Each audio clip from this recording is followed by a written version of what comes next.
بچوں کیا حال ہے؟ سب تیار ہیں سنڈے کو؟ سنڈے کی کہانی، اردو کی کہانی پہلے سنیں گے اور پھر انگلش کی کہانی جو آپ کے بڑے بہن بھائی بھی سن سکتے ہیں، کیونکہ وہ ایج گروپ 7 سے لے کے 13 تک ہے، 8 سے لے کے 13 تک۔ تو چلیں جی، آج میں آپ کو جو کہانی سناؤں گی اس کا نام ہے ناگ راجا۔ جی، ناگ راجا۔ چلیں دیکھتے ہیں، اور اس کو لکھا ہے سید عابد علی عابد نے، اور یہ بھی Sheikh Ghulam Ali and sons private limited publishers کی طرف سے ہے یہ پریزنٹیشن۔ جی، تو ناگ راجا سید عابد علی عابد نے لکھی ہے، تو شروع کرتے ہیں۔ بہت دنوں کی بات ہے، بنگال میں ایک سوداگر تھا جس کا کاروبار دور دور تک پھیلا ہوا تھا۔ اس کے 12 بحری جہاز تھے جن میں وہ اپنا مال و اسباب لاد لاد کر دوسرے ملکوں میں بیچنے کے لیے بھیجا کرتا تھا اور بڑی قیمت پاتا تھا۔ تو یہ بہت ایک پرانی کہانی ہے، پرانے زمانے کی، اور بنگال میں ایک سوداگر رہتا تھا، یعنی کہ وہ چیزیں اپنے ملک سے لے کے جا کے دوسرے ملکوں میں بیچتا تھا، اور جو وہاں سے خاص چیزیں ہوتی تھی وہ لا کے اپنے ملک میں بیچتا تھا۔ اس طرح وہ بہت کامیاب تھا، اور اس کے 12 شپس تھے، بحری جہاز، بحری یعنی کہ پانی میں چلنے والے، تو وہ شپس ہو گئے، ٹھیک ہے نا۔ اچھا جی، اب دیکھتے خدا کا کرنا کیا ہوا کہ سوداگر بیچارے کے برے دن آ گئے۔ اس کی بیوی بیمار ہو گئی اور وہ کڑ کڑ کے مر گئی۔ اس کے سارے جہاز ایک ایک کر کے ڈوب گئے۔ جہازوں پر جو مال و اسباب لدا ہوا تھا وہ بھی ڈوب گیا، اور سوداگر بیچارہ کوڑی کوڑی کو محتاج ہو گیا، یعنی کہ ایک دم سے اس پہ بہت برا وقت آیا۔ اس کی بیوی بیمار ہو کے اللہ کو پیاری ہو گئی، شی ڈائڈ، اور سارے جہاز جو تھے اس کے شپس تھے، یہ دیکھیے، جن میں وہ سامان لاتا تھا اور سامان لے کے جاتا تھا بیچنے کے لیے، وہ بھی ڈوب گیا، اور ساتھ اس کا سارا کارگو یعنی کہ سامان، اور اب اس کے پاس بالکل کھانے کے بھی پیسے نہیں رہے تھے۔ سوداگر کے دوستوں نے جب یہ حال دیکھا تو ان سب نے اس کا ساتھ چھوڑ دیا۔ بیچارہ کیا کرتا، شہر کو چھوڑ چھاڑ کر گاؤں میں جا پھنسا، یعنی کہ اس کے دوستوں نے بھی اس کو چھوڑ دیا۔ تو وہ اچھے وقت کے ساتھی تھے صرف۔ سوداگر کی 3 لڑکیاں تھیں۔ اس نے ایک دن اپنی تینوں لڑکیوں کو اپنے پاس بٹھایا اور کہا، ایکسکیوز می،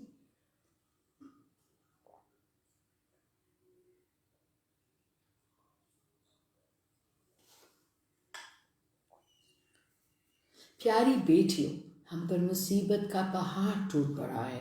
تم دیکھتی ہو کہ نوکر چاکر تو کوئی ہے ہی نہیں جو کام کاج کرے۔ ہماری یہ حالت دیکھ کر وہ بھی ساتھ چھوڑ گئے ہیں۔ اب تو کھانا پکانا، ریندنا، سینا پرونا، یہ سب کام تم تینوں بہنوں کو مل کر کرنے پڑیں گے۔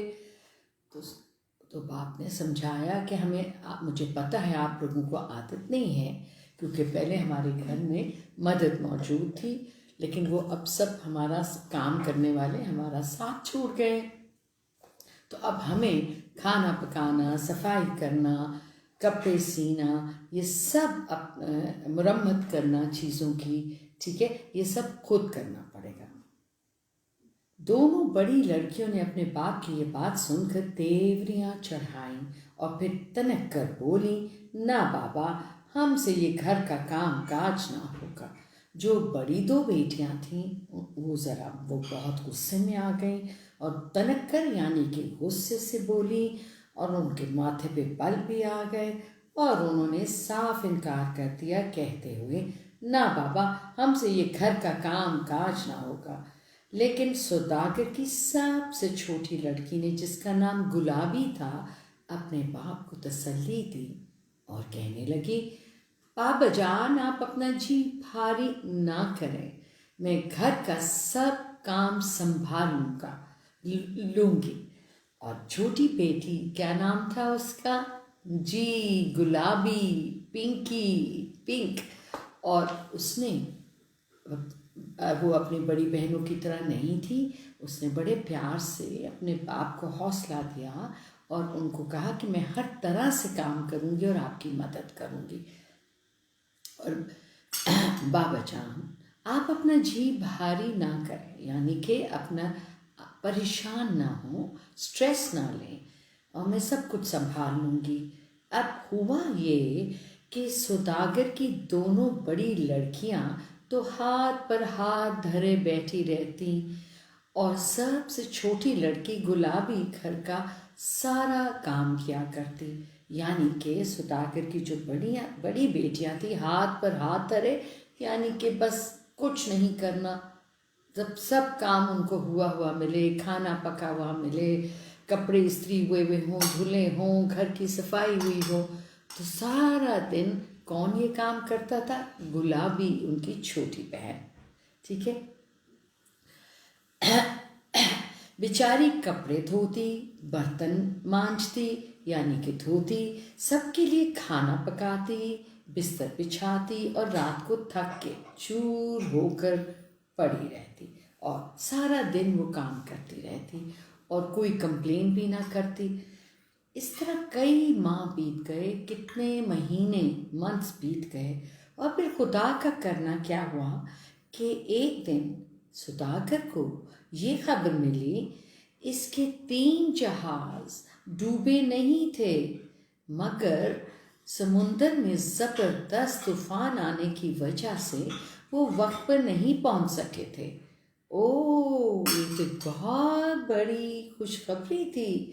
کئی مہینوں کے بعد سوداگر کو یہ خبر ملی کہ اس کے 3 جہاز ڈوبے نہیں تھے، لیکن طوفان کی وجہ سے، سمندری طوفان کی وجہ سے وہ راستے سے ہٹ گئے تھے اور دیر سے پہنچے. اب وہ بندرگاہ میں لنگر ڈالے کھڑے تھے اور ان جہازوں پر لاکھوں روپے کا سامان بھرا ہوا تھا. سامان بہت قیمتی تھا. اب وہ 3 جہاز پہنچ چکے تھے بندرگاہ پہ، جہاں جہاز کھڑے ہوتے ہیں. ٹھیک ہے. اور ان جہازوں پر بہت ایکسپینسو، قیمتی سامان تھا.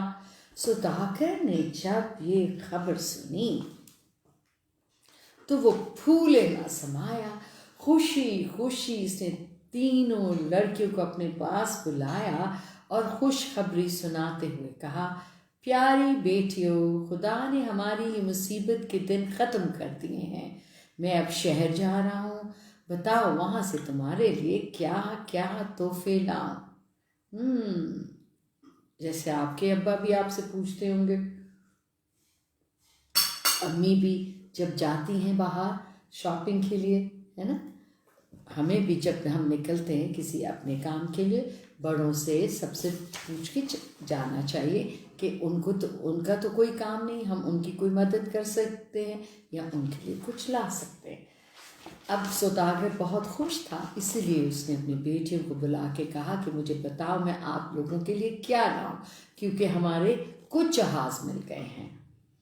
بڑی لڑکی نے کہا، بابا جان میرے لیے تو سونے کا ایک خوبصورت جھومر لائیے گا جس میں سچے موتی جڑے ہوں. تو بڑی بیٹی نے کیا فرمائش کی؟ اس نے کہا مجھے بہت خوبصورت سر پہ پہننے والا جھومر، ٹھیک ہے، جو ہمارے کلچر میں پہنا جاتا ہے اور اس میں پرلز ہوں، سچے موتی جڑے ہوئے ہوں. بیچ کی یعنی کہ منجلی لڑکی بولی، پیارے ابا جان مجھے تو ریلے رنگ کی ریشمی ساڑی لا دیجیے جس پر سفید ستارے ٹکے ہوں. پیارے ابا جان، مڈل والی جو درمیانی بیٹی تھی منجلی، اس نے کہا مجھے تو بلو نیلے رنگ کی سلکی ریشمی ساڑی لا دیجیے اور اس پہ سفید رنگ کے ستارے ہوں. پھر سوداگر نے اپنی چھوٹی بیٹی سے پوچھا، گلابی میں تمہارے لیے کیا لے کے آؤں؟ اچھے بابا جان، مجھے تو اس بات کی خوشی ہے کہ خدا نے ہمارے 3 جہاز تباہ ہونے سے بچا لیے اور وہ سامان سمیت ہمیں واپس مل گئے. بس آپ ہمیں واپس مل گئے سامان اور جہاز، بس یہ میرے لیے بہت بڑی خوشی ہے، بس آپ خیریت سے واپس گھر آ جائیں اور مجھے کچھ نہیں چاہیے۔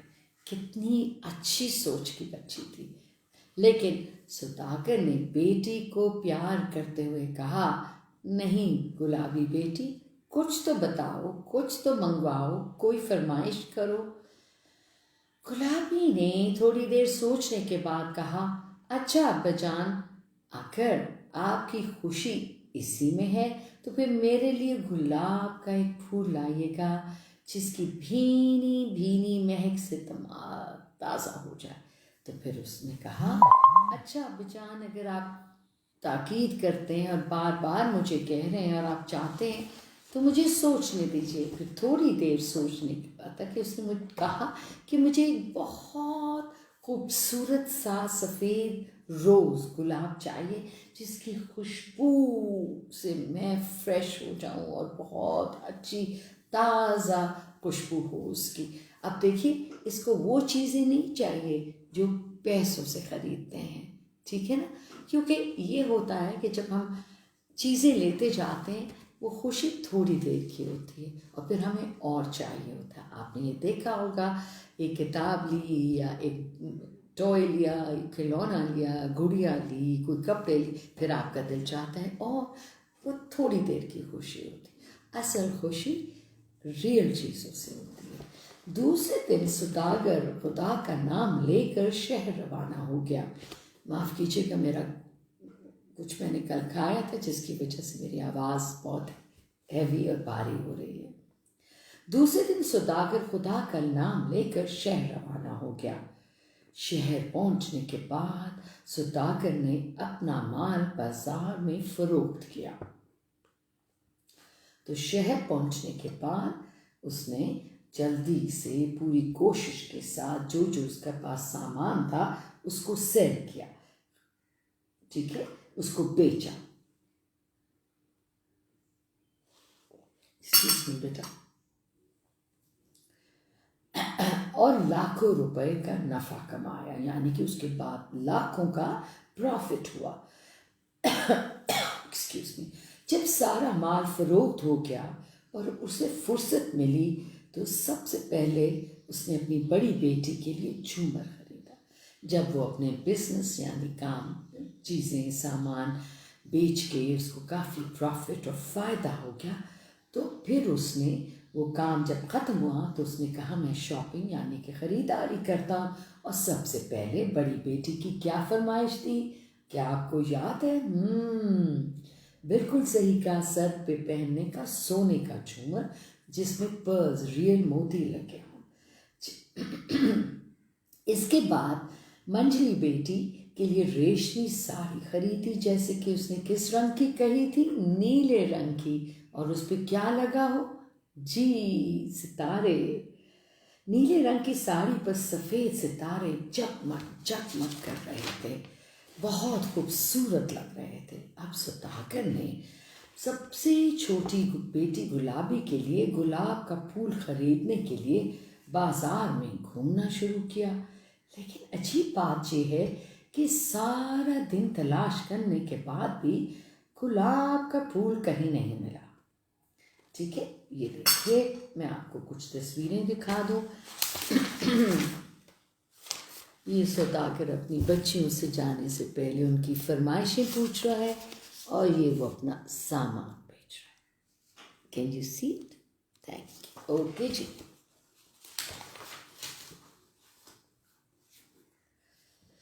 ایک دن کی بات ہے، سوداگر گلاب کے لیے پھول کی تلاش میں بازار میں مارا مارا پھر رہا تھا کہ دیکھتے ہی دیکھتے آسمان پر کالے کالے بادل گر کر آئے اور پھر بڑے زور کا موسلا دھار مینگ برسنے لگا۔ یعنی کہ ایک دن، اگلے دن یا کچھ دنوں بعد جب وہ پھول ڈھونڈ رہا تھا تو بہت کالے کالے بال اکٹھے ہو گئے اور کالے کالے بادل آ گئے اور آسمان بالکل چھپ گیا اور پھر بڑی زور کی موسلا دھار ہیوی بارش ہوئی۔ سوداگر نے ادھر ادھر نگاہ کی، پناہ گاہ تلاش کی۔ اس نے سوچا کہ میں بارش اور طوفان سے ذرا طوفانی ہوا سے بچ جاؤں، مگر ہر طرف سناٹا چھایا ہوا تھا، مگر جب اس نے دیکھا تو ہر طرف خاموشی تھی۔ اچانک بہت زور کی بجلی کڑکی تو اس کی روشنی میں سوداگر کو کچھ ہی فاصلے پر ایک عالی شان مکان نظر آیا۔ اب بالکل گھپ اندھیرا ہو رہا تھا، کیونکہ کالے بادل اور بارش بہت زور سے ہو رہی تھی۔ لیکن پھر ایک دم بجلی کڑکی تو اس کی روشنی میں اس کو ایک دم بڑا ہی خوبصورت شاندار پیلس کی طرح کا گھر نظر آیا۔ وہ بھاگتا ہوا وہاں پہنچا۔ وہ مکان اتنا اونچا تھا کہ آسمان سے باتیں کرتا تھا، بہت اونچا، کئی منزلوں کا مکان تھا وہ۔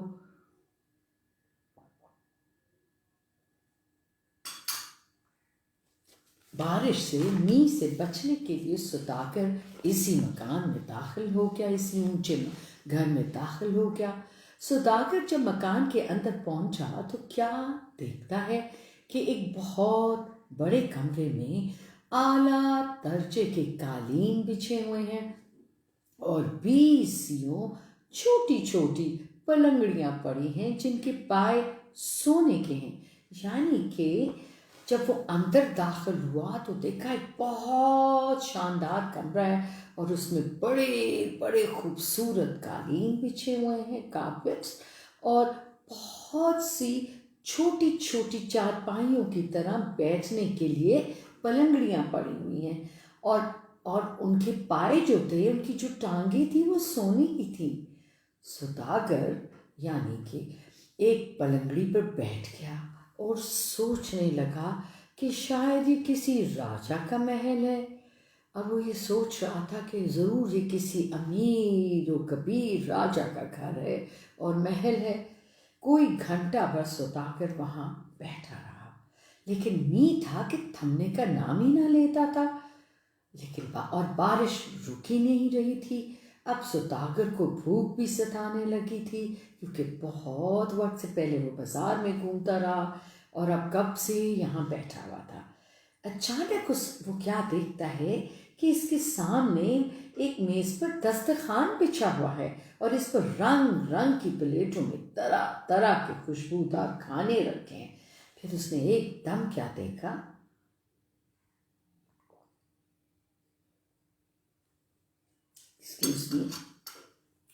بہت خوبصورت سی میز پڑی ہوئی ہے، اس پہ طرح طرح کے مزے مزے کے خوشبودار کھانے ہیں۔ سوداگر حیران رہ گیا، لیکن اس نے پیٹ بھر کے کھانا کھایا اور اللہ کا شکر ادا کیا۔ اتنے میں میंہ بھی تھم چکا تھا، اور اللہ کا کرنا کیا ہوا کہ بارش بھی تھم گئی، رک گئی۔ اب سوداگر اٹھا کہ مکان کے مالک سے مل کر اس کی مہمان نوازی کا شکریہ ادا کرے۔ اب اس نے سوچا کہ میں جو اس مکان کا مالک ہے، جس نے میرا اتنا خیال رکھا ہے اور میری اتنی خاطر کی ہے، میں اس کا شکریہ ادا کروں۔ صحیح بات ہے نا۔ اس نے مکان کا کونا کونا چھان مارا، لیکن وہاں کوئی آدمی تو کیا، پرندہ بھی نظر نہ آیا۔ کوئی تھا ہی نہیں اس محل میں۔ سوداگر بڑا حیران ہوا۔ آخر وہ مایوس ہو کر باہر نکلے دروازے کی طرف بڑھا، یعنی کہ اس کو امید نہیں رہی کہ کوئی اس کو ملے گا۔ ابھی وہ دروازے تک نہیں پہنچا تھا کہ اسے دروازے کی دائیں طرف تھوڑی سی روشنی، لائٹ دکھائی دی۔ وہ اس جانب بڑھا، کیا دیکھتا ہے کہ باہر ایک خوبصورت لان ہے جہاں بہت سے پھولوں کے گملے رکھے ہوئے ہیں جن میں رنگ رنگ کے پھول کھلے ہیں۔ انہی میں سے ایک گملے میں گلاب کے پھول بھی لگے ہوئے ہیں، اور 3 گلاب کے پھول عجیب بہار دکھا رہے تھے۔ تو ایک لان میں آ گیا اور اس میں بڑے خوبصورت رنگوں کے پھول لگے ہوئے تھے اور گلاب بھی لگے ہوئے تھے۔ سوداگر خوشی سے اچھل پڑا۔ وہ لپک کر وہاں پہنچا اور ابھی وہ ایک پھول توڑنے ہی والا تھا کہ اس کے پاؤں کے قریب ہی ایک سنہرے رنگ کا سانپ پکارتا نکلا اور سر ہلا کر بولا، کیوں میاں سوداگر؟ اب یہ پھول دیکھ کے کیوں اچھلا تھا؟ کیونکہ وہ اپنی بیٹی کے لیے بالکل ایسا گلاب ڈھونڈ رہا تھا، لیکن جیسے ہی وہ تو ایک سانپ سنہرے رنگ کا اس کے سامنے آ گیا۔ اس نے کہا، کیوں میاں سوداگر؟ بھلائی کا بدلہ تم برائی سے دے رہے ہو؟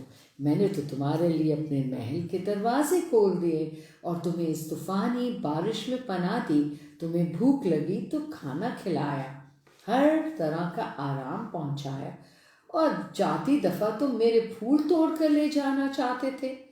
سوداگر پریشان ہو گیا، شرمندہ ہو گیا۔ اس نے حق لاتے جی نہیں، کیونکہ وہ نروس ہو گیا، گھبرا گیا۔ نہیں ناگ راجا، ایسی بات نہیں، میں تو مکان کے مالک کو بہت تلاش کیا، سارے کمرے چھان مارے تھے، لیکن مجھے یہاں کوئی ملا ہی نہیں۔ مجھے تو اپنی سب سے چھوٹی لڑکی کے لیے صرف ایک گلاب کا پھول چاہیے، اگر آپ دے دیں تو۔ ناگ راجا نے سوداگر کی بات کاٹ کر کہا، بس میاں سوداگر، اب بڑھ کے باتیں نہ بناؤ۔ میں جانتا ہوں کہ تمہاری 3 لڑکیاں ہیں، سب سے چھوٹی لڑکی نے تم سے گلاب کا پھول لانے کی فرمائش کی تھی۔ اب تم گھر جاؤ اور سب سے چھوٹی لڑکی کو میرے پاس لے کر آؤ۔ وہ اب میرے پاس اس محل میں رہے گی، کیونکہ میں یہاں اکیلا رہتا ہوں، اور اس کے آ جانے سے میرا دل بھی بہل جائے گا، اور تم یہ نہ سمجھنا۔ او مائی گاڈ، دیکھیں کیسا ہے یہ سانپ راجا، اور یہ نہ سمجھنا کہ تم مجھ سے بچ جاؤ گے۔ میں تم کو 10 دن کی مہلت دیتا ہوں، خوب سوچ سمجھ لو۔ 10ویں دن اگر لڑکی یا نہ پہنچی تو میں خود تمہارے پاس پہنچ جاؤں گا اور تم چاروں باپ بیٹیوں کو ختم کر دوں گا۔ لہٰذا بھاگنے کی ہرگز کوشش نہ کرنا، کیونکہ تم بھاگ کر جہاں بھی جاؤ گے میں تمہارا پیچھا ضرور کروں گا۔ اف، کتنی بڑی دھمکی دے دی۔ اس نے کہا، اپنی بیٹی کو 10 دن میں، صرف اتنی میں اجازت دیتا ہوں، مہلت دیتا ہوں، اور اس کو لے کر آؤ اور اس کو یہاں چھوڑ دو، کیونکہ میں اکیلا رہتا ہوں، میں اداس ہوتا ہوں، تو میرا دل بھی بہل جائے گا اور وہ اس کو گلاب بھی مل جائے گا۔ اور اگر تم نے یہ بات نہ کی تو میں ہر جگہ تمہارے پیچھے آؤں گا اور تم سب کو مار دوں گا۔ بیچارہ سوداگر ناگ راجا کی بات سن کر ہکا بکا رہ گیا، اس کا تو دل ہی ٹوٹ گیا، بڑا مایوس ہوا، روتا پیٹتا وہاں سے اپنے گاؤں روانہ ہو گیا۔ وہ شام کو گھر پہنچ گیا۔ سوداگر جب دونوں بڑی لڑکیوں کو ان کے تحفے، جھومر اور دوسری کیا تھا جی نیلے رنگ کی ساڑی دے چکا تو گلابی کی طرف دیکھ کر رونے لگا۔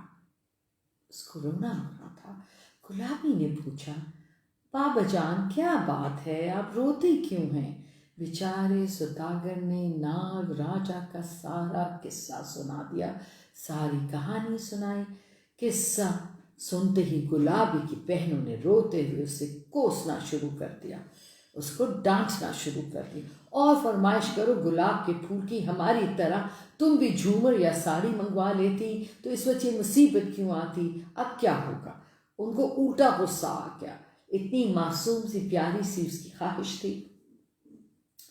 گلابی نے اپنے باپ کو تسلی دیتے ہوئے کہا، بابا آپ کیوں فکر کرتے ہیں، مجھے ناگ راجا کے پاس چھوڑ آئیں، ایسا نہ ہو کہ دن گزرنے کے بعد ناگ راجا یہاں آ جائے اور میرے منہ میں خاک آپ کو اور میری بہنوں کو ڈس لے۔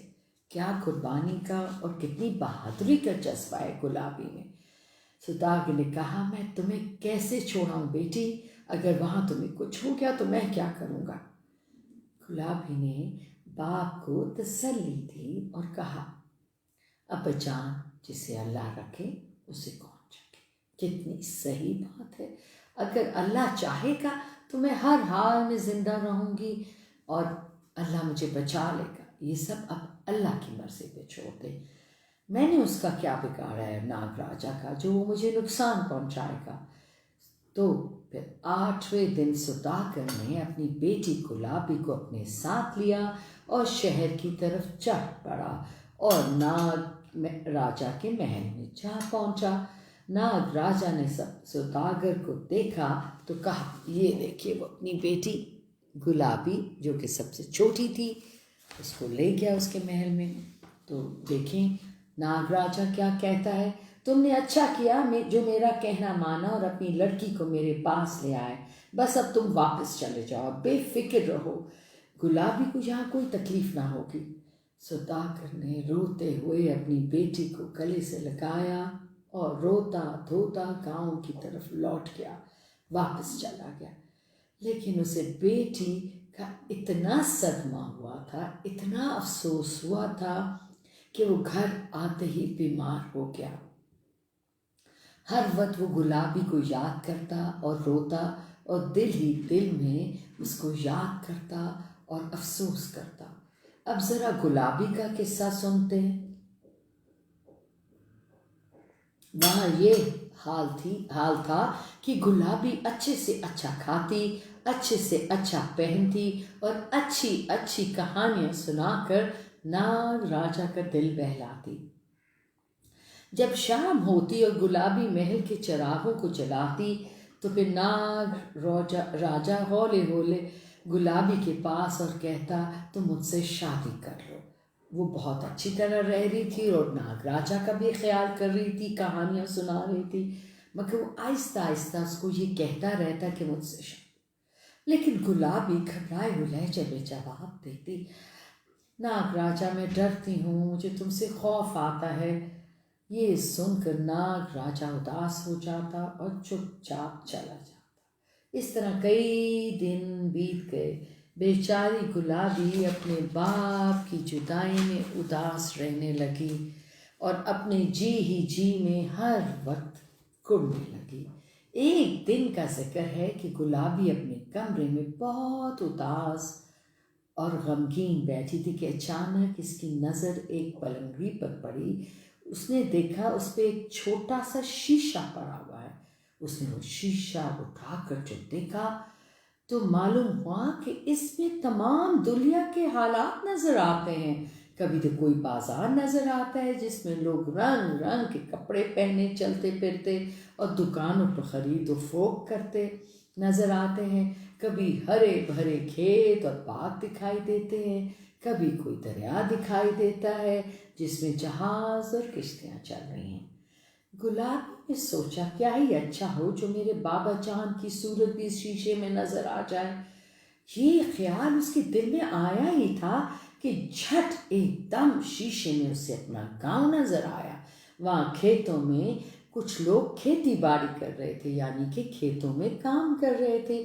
کچھ لوگ گاؤں کی گلیوں اور کھیتوں کی پگڈنڈیوں پر پتلے پتلے راستوں پر ادھر سے ادھر جا رہے تھے۔ پھر وہ شیشے میں کیا دیکھتی ہے کہ ندی کے کنارے لڑکیاں بالیاں کھیل رہی ہیں جیسے کہ وہ کھیلا کرتی تھی کبھی کبھی۔ پھر کیا دیکھتی ہے کہ اس کے سامنے اس کا اپنا مکان ہے۔ ایک کمرے میں اس کا باپ بیمار پڑا ہوا ہے، بال بکھرے ہوئے ہیں، چہرے کا رنگ ہلدی کی طرح اس کا کیا ہو رہا ہے، ہلدی کی طرح زرد ہو رہا ہے، پیلا ہو رہا ہے۔ ہلدی ہم کھانوں میں ڈالتے ہیں۔ یہ دیکھیں گلابی شیشہ دیکھیے، اور پھر جب اس نے وش کیا کہ اس نے خواہش کی کہ مجھے اپنا ابا جان نظر آئے تو یہ اس کے والد ہیں اور وہ بیمار پڑے ہوئے ہیں اور ان کا رنگ پیلا ہو رہا ہے، آنکھوں سے آنسو بہہ رہے، بے چینی سے کبھی دائیں طرف اور کبھی بائیں طرف کروٹیں بدل رہا ہے، یعنی کہ کبھی اس طرف کیونکہ وہ بے چین ہے اور بیمار ہو گیا ہے، تکلیف کی شدت کی وجہ سے ہائے ہائے کرتا ہے اور گلابی گلابی کہہ کے پکارتا ہے۔ گلابی نے جب شیشے میں اپنے باپ کی یہ حالت دیکھی تو اسے بڑا صدمہ ہوا، بہت دکھ اور افسوس ہوا، اس کا جی بھر آیا اور وہ رونے لگی۔ ظاہر ہے وہ اپنے ابا کو اس حالت میں نہیں دیکھ سکتی تھی، وہ ان سے بہت پیار کرتی تھی۔ رات کو جب ناگ راجا گلابی کے پاس آیا اور اس نے گلابی کی یہ حالت دیکھی تو گھبرا کر پوچھا، گلابی کیا بات ہے؟ تم نے یہ اپنی حالت کیا بنا رکھی اور رو کیوں رہی ہو؟ مجھے جلدی بتاؤ، کیا یہاں تمہیں کوئی تکلیف ہے؟ گلابی نے روتے ہوئے کہا، ناگ راجا مجھے یہاں کوئی تکلیف نہیں ہے، لیکن میرا بوڑھا باپ، تم ذرا اس شیشے میں جھانک کر اس کی حالت تو دیکھو، وہ بیچارہ تو مرنے کے قریب آ گیا ہے۔ خدا کے لیے مجھے میرے بابا کے پاس جانے دو، میں اپنے بوڑھے باپ کی تیمارداری کروں گی، ان کا خیال رکھوں گی، اور میں تم سے وعدہ کرتی ہوں کہ جب میرا بیمار باپ اچھا ہو گیا تو میں لوٹ کر واپس پھر تمہارے پاس آ جاؤں گی۔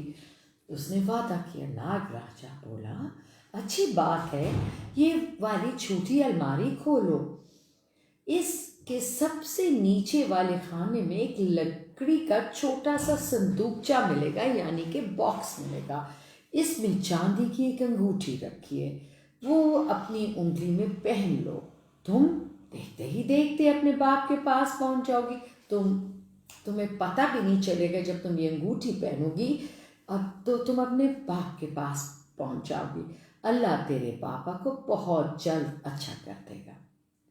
گلابی نے جلدی سے الماری کھول کر اس میں سے وہ صندوقچی نکالی اور چاندی کی انگوٹھی نکال کر اپنی انگلی میں پہن لی۔ یہ دیکھیے، وہ جلدی جلدی انگوٹھی اس کو ملی اور وہ پہن رہی ہے۔ جیسے ہی اس نے انگوٹھی پہنی، اسے ایسے محسوس ہوئے گویا وہ فضا میں اڑ رہی ہے، ہواؤں میں اڑ رہی ہے۔ ٹھنڈی ٹھنڈی ہوا جو تو لگی تو اسے نیند آ گئی۔ جب اس کی آنکھ کھلی، جب وہ نیند سے اٹھی تو کیا دیکھتی ہے کہ اپنے باپ کے گھر پہنچ گئی ہے، اور وہ بھاگتی ہوئی دوڑتی ہوئی اپنے باپ کے کمرے میں گئی اور پھر بابا جان کہتی ہی ان سے لپٹ گئی۔ باپ نے جب اپنی بیٹی کو دیکھا تو خوشی سے باغ ہو گیا، بہت خوش ہو گیا، اسے گلے سے لگایا اور آہستہ سے مسکراتے ہوئے کہنے لگا، میری بیٹی گلابی آ گئی ہے، اب میں اچھا ہو جاؤں گا۔ اور ہوا بھی ایسا ہی، گلابی نے اپنے باپ کی ایسی خدمت کی کہ تھوڑے ہی دنوں میں وہ بھلا چنگا ہو گیا، وہ صحت یاب ہو گیا اور اٹھ کر اپنا کام کاج کرنے لگا۔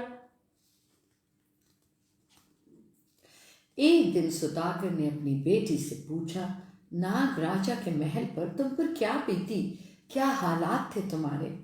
بیٹی نے سارا قصہ سنایا اور آخر میں کہا، پاپا جان، اور تو سب باتیں چھوڑیے، سب سے زیادہ عجیب بات یہ ہے کہ وہ ہر روز شام کو جب چراغوں میں روشنی ہوتی ہے تو میرے پاس آ کر ناگ راجا کہتا ہے، گلابی تم مجھ سے شادی کر لو۔ سوداگر نے پوچھا، بیٹی تم ناگ راجا کو کیا جواب دیتی ہو؟ یہ دونوں باپ بیٹی گفتگو کر رہے ہیں۔ جی میں کہتی ہوں، ناگ راجا میں تم سے ڈرتی ہوں، مجھے تم سے خوف آتا ہے۔ میرا یہ جواب سن کر ناگ راجا چپ چاپ وہاں سے چلا جاتا ہے۔ یہ سن کر سوداگر کسی گہری سوچ میں پڑ گیا اور بڑی دیر تک وہ سر جھکائے بیٹھا رہا اور سوچنے لگ گیا۔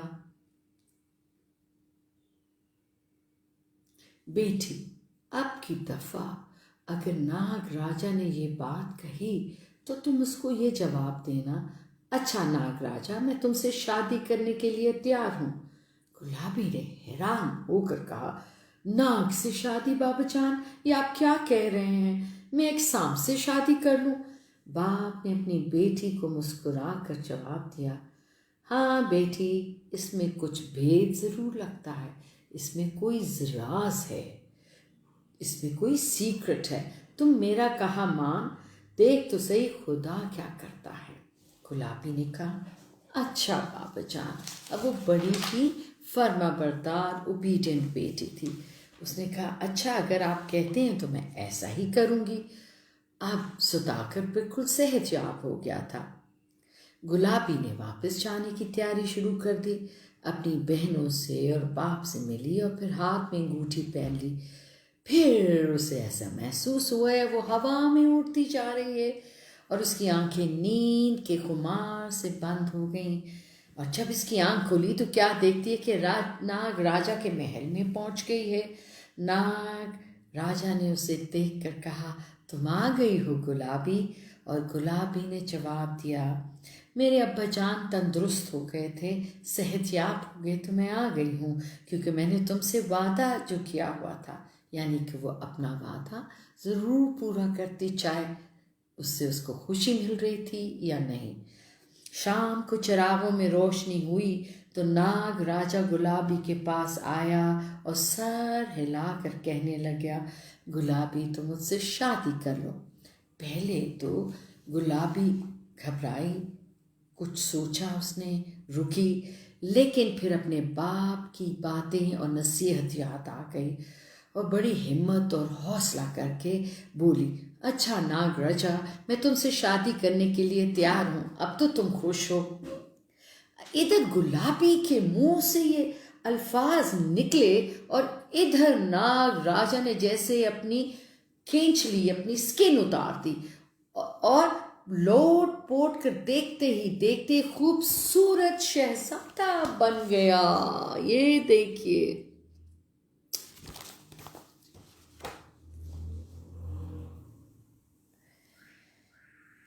یہ زر پر کپڑے, سندر مکھڑا, لمبا قد, گورا رنگ, وہ شہزادوں کے اس نے کپڑے پہنے ہوئے تھے. اس کی شکل بھی بہت پیاری تھی, قد لمبا تھا, رنگ گورا تھا. گلابی نے حیران ہو کر کہا ارے یہ کیا, سانپ کہاں گیا؟ شہزادے نے مسکراتے ہوئے جواب دیا بات یہ ہے گلابی, ایک ظالم جادوگرنی نے مجھے جادو کے زور سے سانپ بنا دیا تھا اور اس منتر کا توڑ یہ بتایا تھا کہ جب کوئی لڑکی تم سے شادی کرنے پر تیار ہو جائے گی تو تم سانپ کا چولا چھوڑ کر اپنی شکل میں واپس آ جاؤ گے. تم نے بڑا حوصلے سے کام لیا ہے گلابی, جو ایک سانپ سے شادی کرنے پر تیار ہوئی. تم ہی نے مجھے پھر سے نئی زندگی بخشی ہے. اب تم میرے ساتھ چلو. میرے باپ ایک بہت بڑے ملک کے بادشاہ ہیں, وہ ایسی اچھی بہو کو دیکھ کر باغ باغ ہو جائیں گے, یعنی کہ خوش ہو جائیں گے. گلابی نے کہا لیکن میرے ابا جان اور میری بہنیں. شہزادے نے کہا ان سب کو بھی میں اپنے پاس بلا لوں گا. شہزادہ گلابی اور اس کے باپ اور بہنوں کو ساتھ لے کر اپنے ملک میں چلا گیا. بادشاہ اپنے بیٹے کو دیکھ کر نہال ہو گیا, خوشی سے پاگل ہو گیا. پھر دھوم دھام سے گلابی اور ناگ راجا کی شادی ہو گئی. شہزادے نے جب راجا کے من پر گدی سنبھالی تو سوداگر کو اپنا وزیر مقرر کیا. تو کیسی لگی آپ کو کہانی؟ تھی نا مزے کی, بہت مزے کی. مجھے بھی بہت اچھی لگی تھی. اس سے میرا خیال تھا یہ مزے کی ہے اور آپ اس کو بہت انجوائے کریں گے. اور مجھے ضرور بتائیے گا آپ کو کیسی لگی. مجھے میسیجز لکھ کے بھیجیے. آپ یہ کہانی کسی وقت بھی سن سکتے ہیں اور سنڈیز کو 11 بجے, ٹھیک ہے, اردو کی اور پھر انگلش کی کہانی سن سکتے ہیں جس میں آپ کے بڑے بہن بھائی بھی آ سکتے ہیں. اینڈ اسکیری امی پہ بھی میں انگلش اور اردو کی کہانی پڑھتی ہوں ہر سیٹرڈے کی شام 5:30 بجے. آپ اس کو لائیو سن سکتے ہیں اور پھر جب مرضی سن سکتے ہیں. چلیں جی اب ہم شروع کرتے ہیں. کون سی کہانی؟ جی آپ کو تھوڑی سی بریک چاہیے. چلیں جی.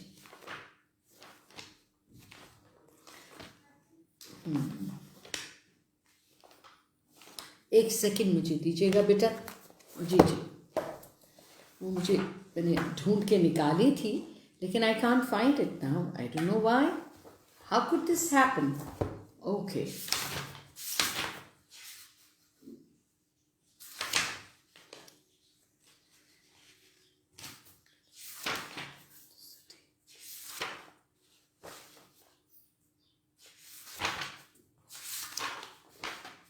Just a second. I'm so sorry I'm taking long. I did put a marker in there, but I can't find it. Isn't that strange?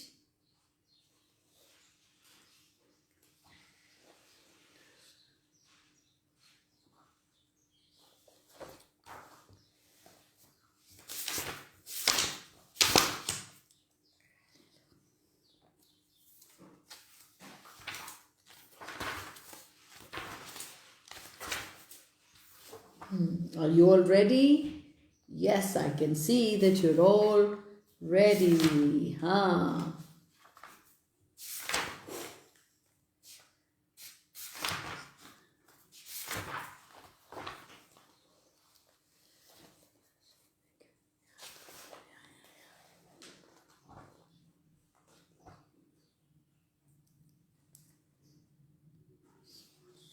Okay.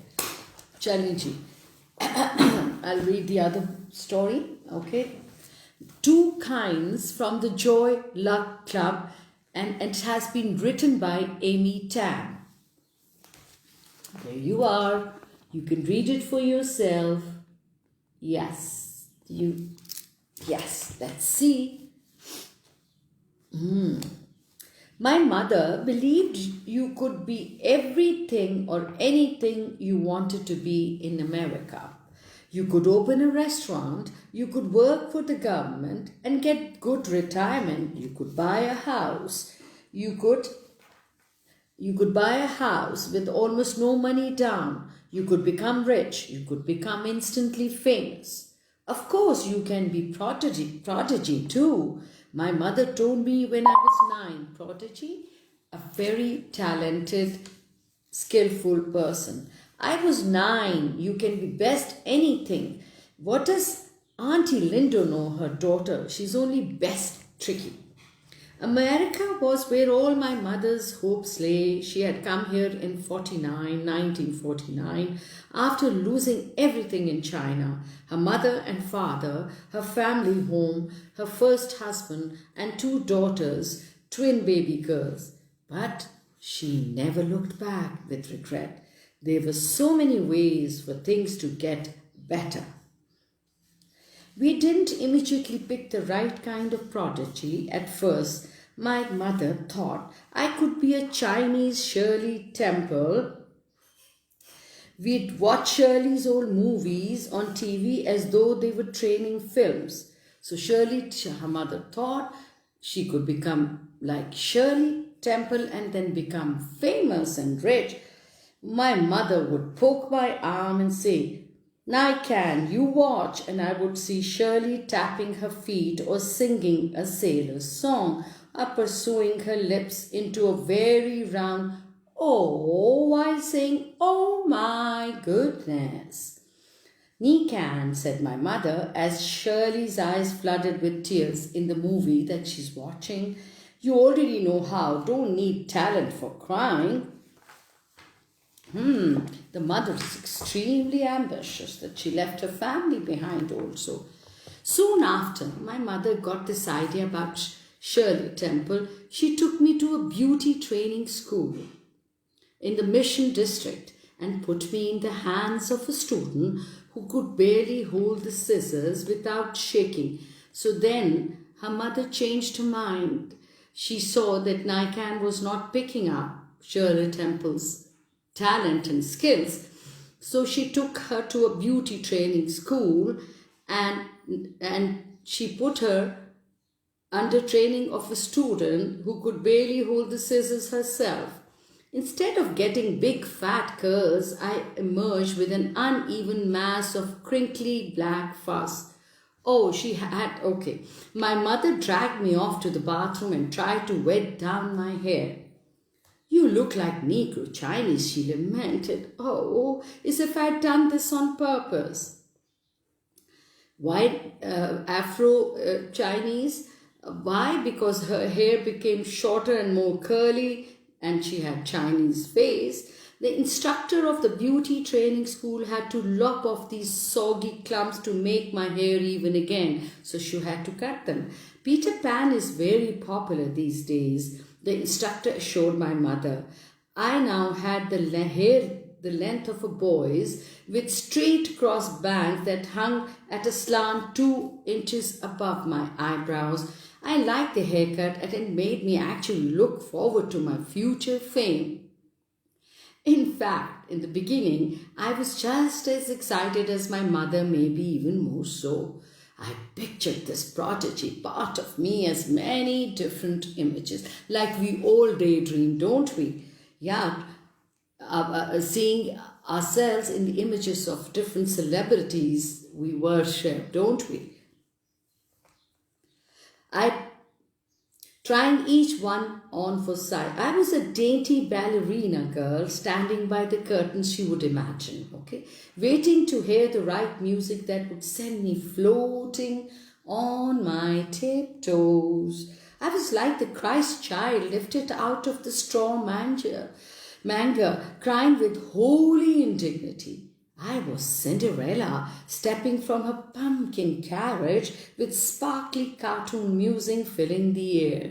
So she visualized and imagined herself. In all of my imaginings, I was filled with the sense that I would soon become perfect.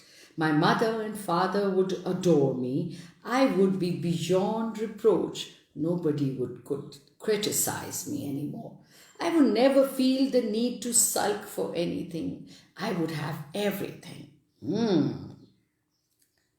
But sometimes the prodigy in me became impatient. So she's in a way making fun of herself. If you don't hurry up and get me out of here, I'm disappearing for good.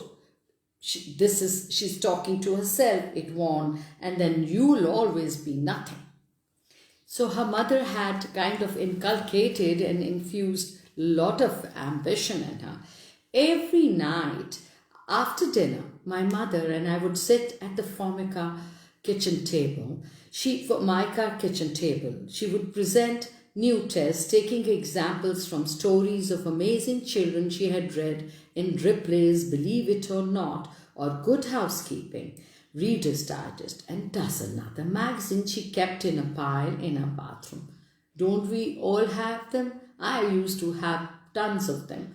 My mother got these magazines from people whose houses she cleaned, and since she cleaned many houses each week, we had a great assortment, great variety. She would look through them all, searching for stories about remarkable, amazing children. The first night she brought out a story about a 3-year-old boy who knew the capitals of all the states and even most of the European countries. A teacher was quoted as saying the little boy could also pronounce the names of the foreign cities correctly. What's the capital of Finland? My mother asked me, looking at the magazine story. She was inspired by that story. All I knew was the capital of California because Sacramento was the name of the street we lived on in Chinatown. Nairobi, I guess, saying the most foreign word I could think of. She checked to see if that, you all know, don't you? Yes. She checked to see if that was possibly one way to pronounce Helsinki before showing me the answer. The tests got harder, multiplying numbers in my head. Then she started training her and practice numbers, finding the mental math, finding the queen of hearts in a deck of cards. Something else, trying to stand on my head without using my hands. Headstands, predicting the daily temperatures in Los Angeles, New York, and London. One night, I had to look at a page from the Bible for 3 minutes and then report everything I could remember. Now, he had riches and honor and abundance, and that's all that's all I remember, Ma, I said, and after seeing my mother's disappointed face once again. So apparently, none of these skills were hidden inside Nagg. So her mother was disappointed. Something inside of me began to die, obviously with disappointments. I hated the tests, the raised hopes, and failed expectations. Naturally, before going to bed that night, I looked in the mirror above the bathroom. sink in when I saw only my face staring back, and that would always be this ordinary face, I began to cry.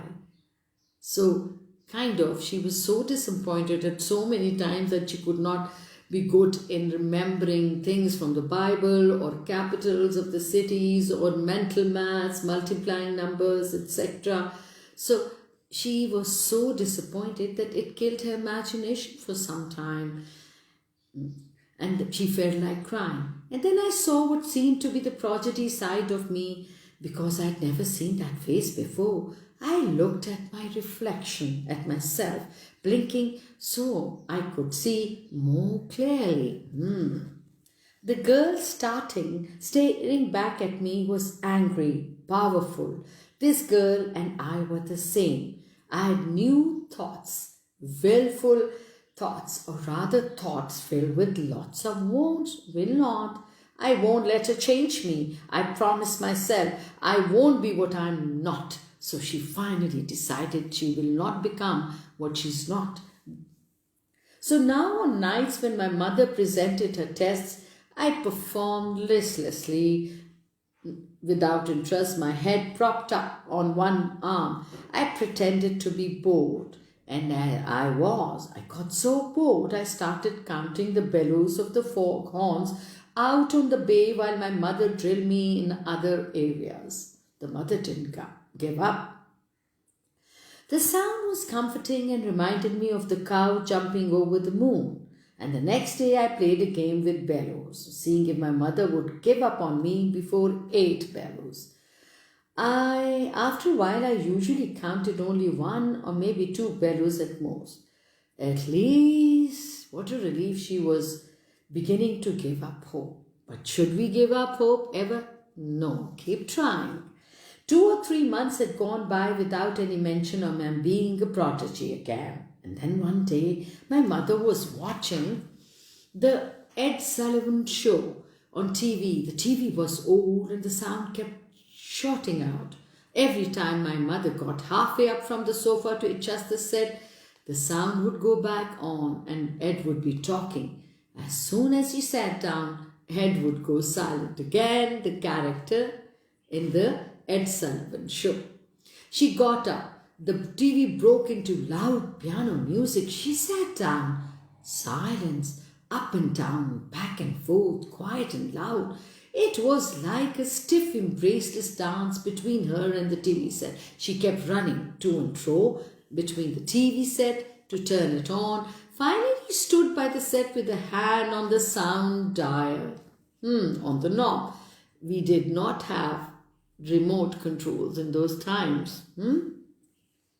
This must be set in 1960s, I believe, early or late 1950s. Oh, she seemed entranced by the music, a little frenzied piano piece with this mesmerizing quality, sort of quick passages and then teasing, lilting ones before it returned to the quick, playful parts. Nagg, my mother said, calling me over with hurried hand gestures. Look here, look here. I could see my mother was fascinated by the music. It was being pounded out by a little Chinese girl, about 9 years old, with a Peter Pan haircut. Oh my God! The girl had the sauciness of Shirley Temple. She was proudly modest like a proper Chinese child, and he also did this fancy sweep of a courtesy, so that the fluffy skirt of a white dress cascaded slowly to the floor like the petals of a large carnation. Beautiful description. In spite of these warning signs, I was not worried. Our family had no piano and we couldn't afford to buy one, let alone reams of sheet music and piano lessons. So I could be generous in my comments when my mother badmouthed the little girl on TV.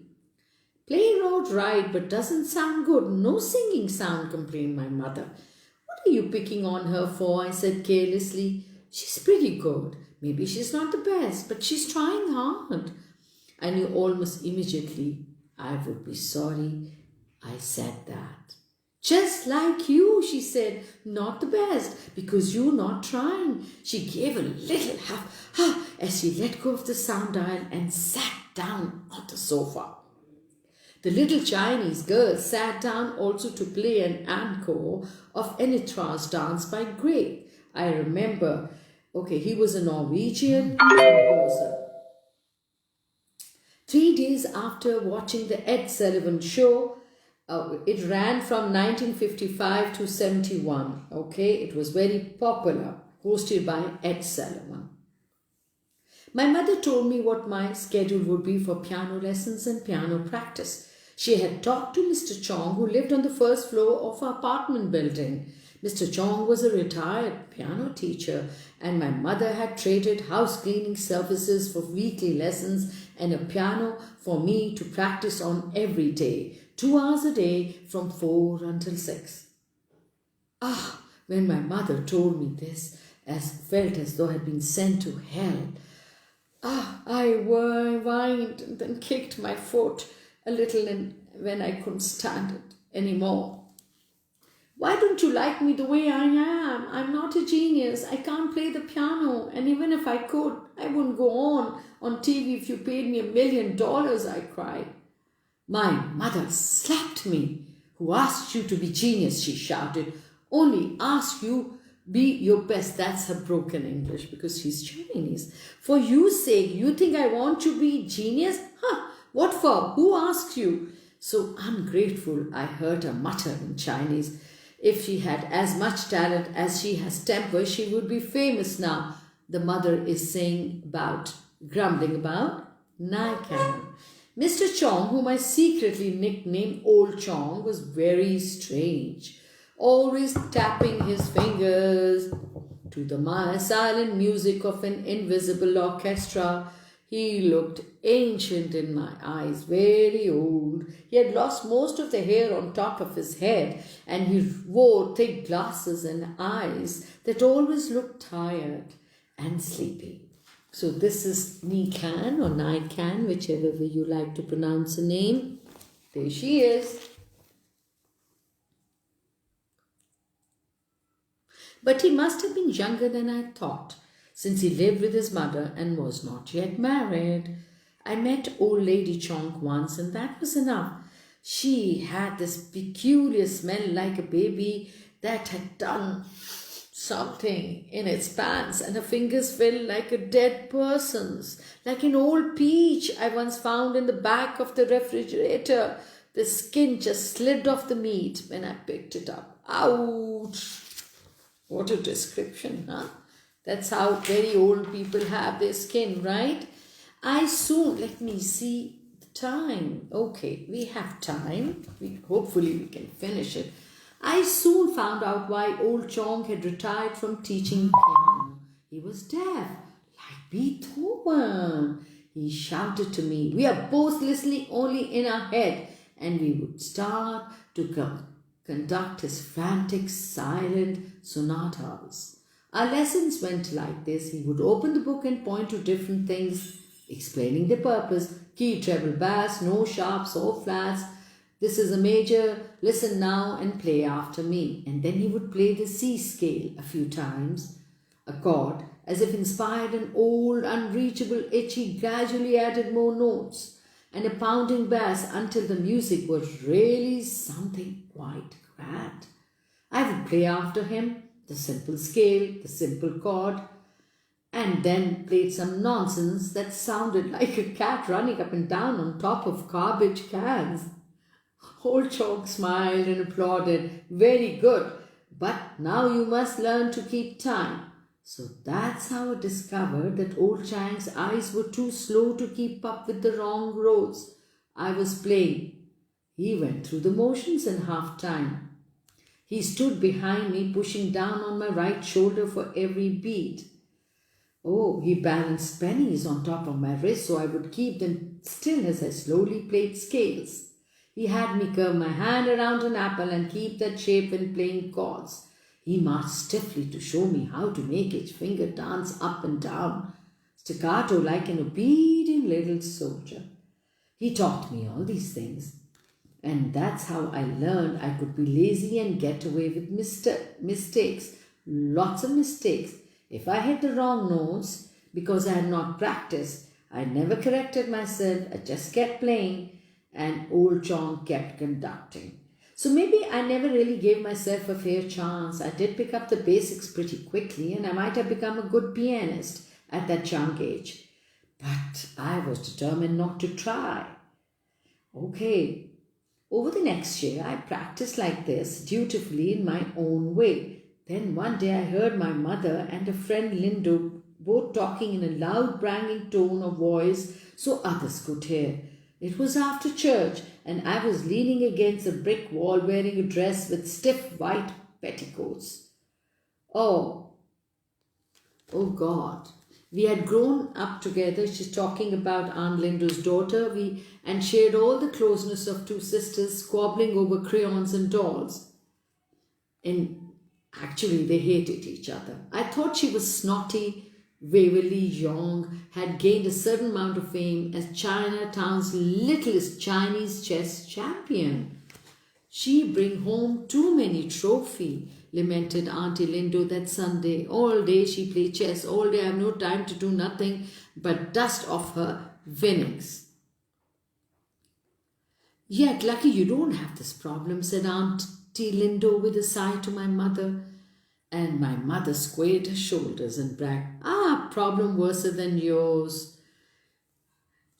My daughter can only hear music.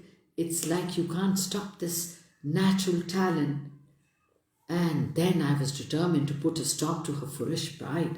A few weeks later, old Chong and my mother conspired to have me play in a talent show in the church hall.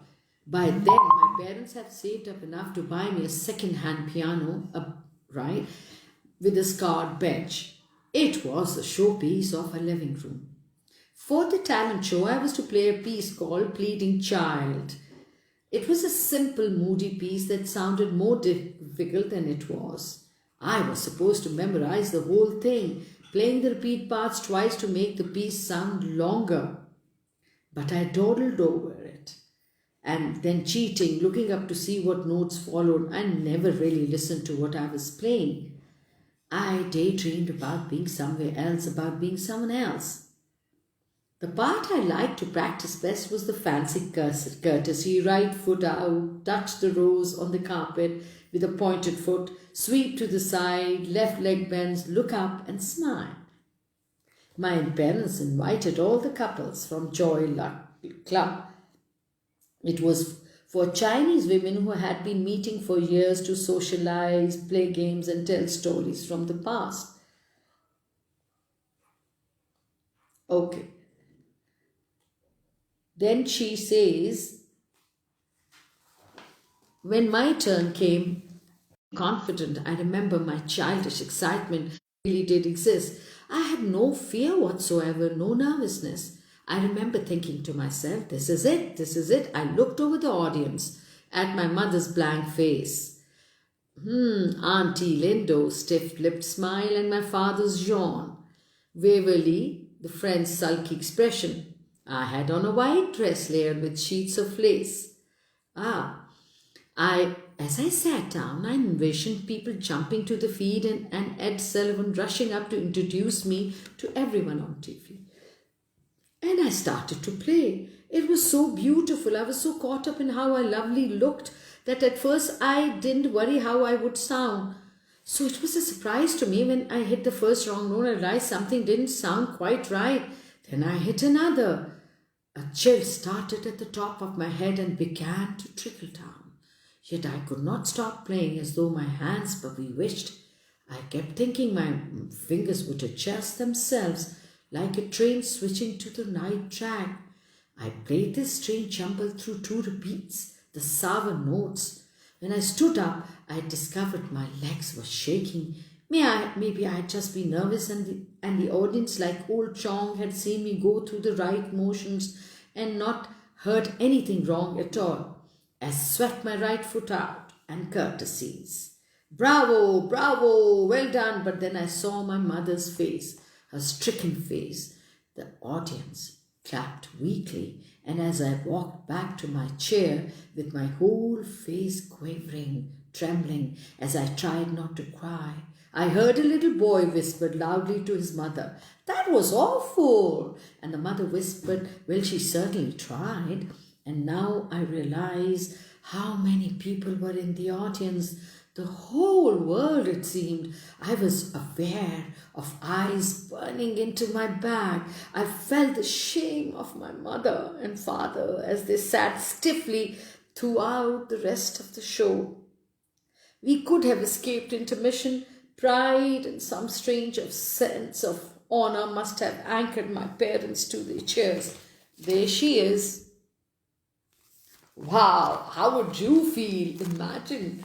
Oh, even I'm feeling awkward and sympathetic towards her. So we watched it all, the 18-year-old boy with a fake moustache who did a magic show and juggled flaming hoops while riding a unicycle, and so on. After the show, the Jongs, the Sass and the St. Clairs from the Joy Luck Club came to my mother and father. Lots of talented kids, Auntie Lindo said, vaguely smiling broadly. That was something else, said my father, and I wondered if he was referring to me in a humorous way or whether he even remembered what I had done. Waverley looked at me and shrugged his shoulders. "You aren't a genius like me," he said matter-of-factly, "and if I had not felt so bad, I would have pulled her braids and punched her stomach." But my mother's expression was what devastated me, a quiet blank look that said she had lost everything. She had lost everything.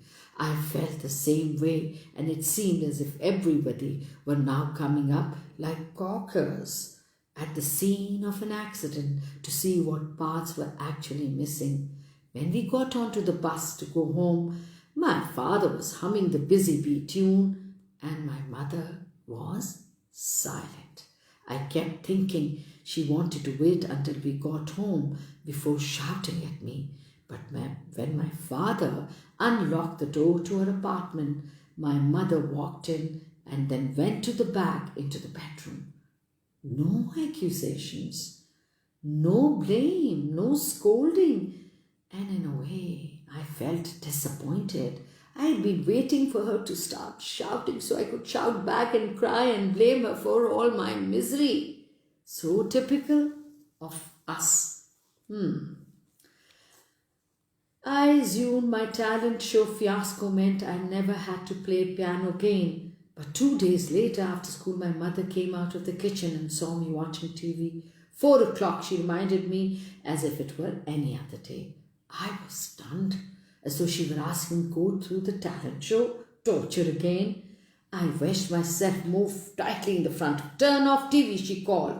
I didn't budge, and then I decided I did not have to do what my mother said anymore. I was not a slave. This was not China. I had listened to her before, and look what happened. She came out from the kitchen and stood in the arched entryway of the living room. 4 o'clock, she said once again. "I'm not going to play anymore," I said nonchalantly, in a very casual way.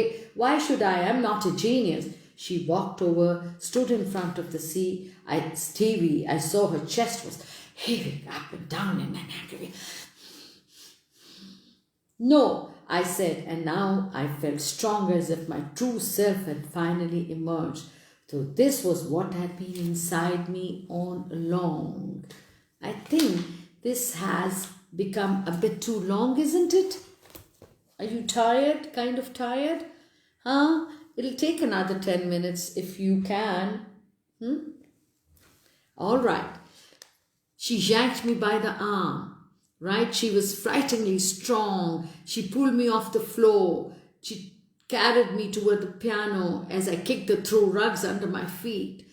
And she put me by lifting me on the hard bench. I was sobbing by now. "You want me to be someone that I'm not?" I sobbed. "I'll never be the kind of daughter you want me to be." "Only 2 kinds of daughters," she shouted in Chinese. "Those who are obedient and those who follow their own mind. Only 1 kind of daughter can live in this house. Obedient daughter." Then I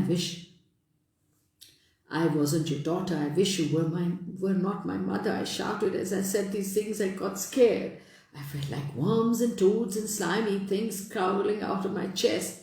But it also felt strangely peaceful, as if this awful side of me had surfaced at last. Too late, change this, said my mother shrilly. And I could sense her anger rising to its breaking point. I wanted to see it spill over. And that's when I remembered the babies she had lost in China. Then I wish I had never been born. I wish I were dead like them. It was as if I had said the magic words, and her face went blank. Her mouth closed. Her arms went slack. And she backed out of the room, stunned, as if she were blowing away like a small brown leaf, thin, brittle, lifeless. It was not the only disappointment my father felt in me. I failed her so many times, each time asserting my own will, my right to fall short of expectation. I didn't get straight A's. I didn't become class president. I didn't get into Stanford. I dropped out of college. For unlike my mother, I did not believe I could be anything I wanted to be. I could only be me. And for all those years, we never talked about the disaster at the recital or my terrible accusations after the recital. All that remained unchecked, like a betrayal that was now unspeakable. So I never found a way to ask her why she had hoped for something so large that failure was inevitable. For after our struggle at the piano, she never mentioned my playing again. The lesson stopped, the lid to the piano was closed, shutting out the dust, my misery, and her dreams. So she surprised me a few years ago. She offered to give me the piano for my 30th birthday. I had not played in all these years. I saw the offer as a sign of forgiveness, a tremendous burden removed. Are you sure? I asked shyly. I mean, won't you and Dad miss it? No, this is your piano. Always your piano. You only one can play. Well, I probably can't play anymore. I said, it's been years. You pick up fast, said my mother, as if she knew this was certain. You have natural talent. You could be genius if you want to. No, I could not. You just not trying, said my mother, and she was neither angry nor sad. She said it as if to announce a fact that could never be disapproved. Take it. But I didn't at first. It was enough that she had offered it to me, and after that, every time I saw it in my parents' living room, standing in front of the bay windows, it made me feel proud, as if it were a shiny trophy I had won back. Last week, I sent a tuner over to my parents' apartment and had the piano reconditioned for purely sentimental reasons. My mother had died a few months before, and I had been getting things in order for my father, a little bit at a time. I put the jewelry in special silk pouches, the sweaters she had knitted in yellow, pink, bright orange, all the colors I had hated. I put these in moth-proof boxes. I found some old Chinese silk dresses, the kind with little slits up the sides. I rubbed the old silk against my skin, then wrapped them in tissue and decided to take them home with me. After I had the piano tuned, I opened the lid and touched the keys. It sounded even richer than I remembered. Really, it was a very good piano. Inside the bench were the same exercise notes with handwriting scales, with same second-hand music books with the covers held together with yellow tape. I opened up the book to the dark little piece I had played at the recital. It looked more difficult than I remembered. I played a few bars, surprised at how easily the notes came back to me. And for the first time, or so it seemed, I noticed the piece on the right-hand side. It was called Perfectly Contented. I tried to play this one as well. It had a lighter melody, but the same flowing rhythm, and turned out to be quite easy. I realized they were two halves of the same song. Amy Tan grew up as the second youngest child in a Chinese American family from California.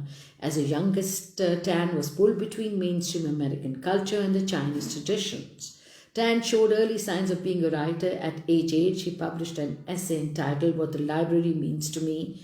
However, she went to several colleges and held a variety of jobs. The novel Joy Luck Club explores life in a Chinese American community. Nominated for a National Book Award, the novel also inspired a movie of the same title. Tan's success as a writer has continued with The Kitchen's God Wife, The 100 Secret Senses, and The Bone Setter's Daughter. So she had that talent, didn't she? So her mother up there would be proud of that. Yes. So how did you like the story? It really touched me, right?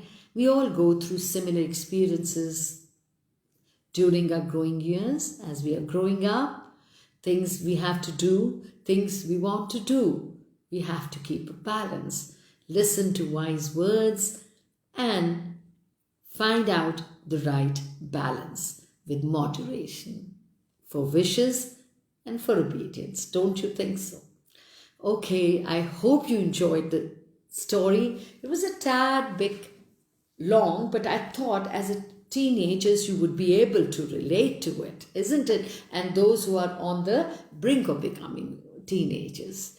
Lovely to see you. Send me messages, any choices. Please do let me know and do listen to the stories. They'll help you with your imaginations, your skills for patient listening, help you with writing, help you with vocabulary. They'll help you with fun, and they'll open the doors of imagination for you. Yes, see, we peeped into the Chinese American community, what kind of experiences they had. All right, lovely to see you. See you next Sunday. Bye-bye. Dafis.